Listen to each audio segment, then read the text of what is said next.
किस तरीके से तैयारियां हैं और कैसी सुरक्षा व्यवस्था रहेगी? देखिए, अयोध्या हमेशा से संवेदनशील क्षेत्र होने के नाते यहाँ पर पहले से ही एक सुरक्षा योजना के अंतर्गत हम लोग अपनी सुरक्षा ड्यूटियों को जो भूमिका देते हैं और उसके बाद उसकी सम्यक उसका अनुसरण करते रहते हैं। इसमें हमारे पास सीआरपीएफ, यूपी, एसएसएफ, पीएसी और सिविल पुलिस के कंपोनेंट्स की अपनी एक सिक्योरिटी स्कीम के तहत सुरक्षा व्यवस्था सुनिश्चित की गई है। इसमें विभिन्न तकनीकी आयामों का भी समावेश किया गया है और हमने इसमें फोर्स मल्टीप्लायर्स को भी जगह जगह पर ऐड किया हुआ है। और उस समेकित रूप से उद्देश्य ये है कि हम सुरक्षा व्यवस्था सुदृढ़ करें और साथ साथ जो श्रद्धालु आ रहे हैं उनके साथ एक बेहतर व्यवहार लोग फोर्स के लोग कर सकें, इसके आशय का व्यवहारिक प्रशिक्षण भी कराया गया है। बात की जाए जैसे राम मंदिर बन रहा है, ट्रस्ट के अंदर किस तरीके से सुरक्षा व्यवस्था होगी, कैसी सिक्योरिटी चौकसी रहेगी सर?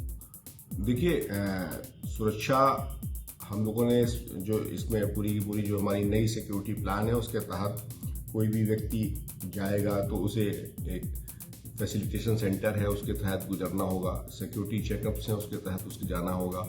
वो सारी व्यवस्थाएं हम लोगों ने जो पहले की तुलना में और अधिक विकसित तरीके से इसको की हुई है और हमारे जगह जगह पर सीसीटीवी कैमरे रहेंगे। जो गवर्नमेंट की ड्रोन पॉलिसी है उसका हमने अक्षरशः अनुपालन यहाँ पर सुनिश्चित किया है।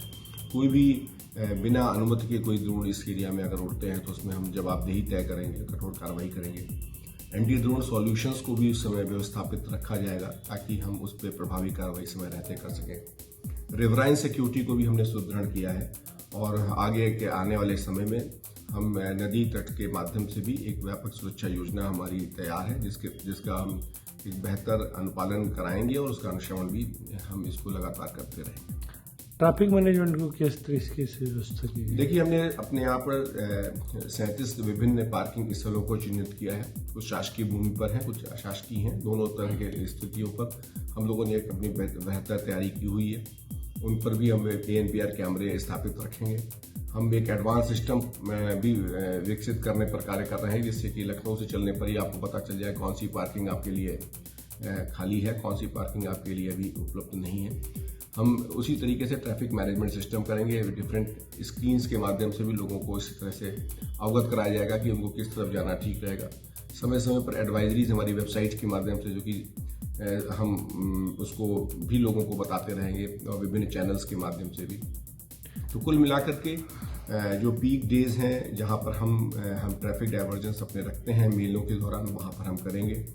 जहाँ तक रही 22 तारीख के कार्यक्रम की बात, तो 22 तारीख को क्योंकि इसमें जिन लोगों को आमंत्रण पत्र इशू होंगे उनकी व्यवस्थाएं इसमें सुनिश्चित की गई हैं और उसी हिसाब से ट्रैफिक डाइवर्जन किया गया है। भारी वाहनों को हम लोग 21 और 22 तारीख को इस रूट पर नहीं लाएंगे और जो हमारे अन्य वाहन जो हैं उसमें भी जो खास तौर से इसमें आमंत्रित हैं उनको हम लोग अच्छी तरीके से फैसिलिटेट करेंगे। बाकी लोगों के लिए एक इस तरह की एक डाइवर्जन प्रणाली रहेगी ताकि लोग अपने गंतव्य तक आसानी से पहुंच सकें। ऐसे जब बड़े कार्यक्रम होते हैं, आयोजन होते हैं, तो खुरापाती तत्व ऐसे एक्टिव हो जाते हैं, इससे कैसे निपटेंगे?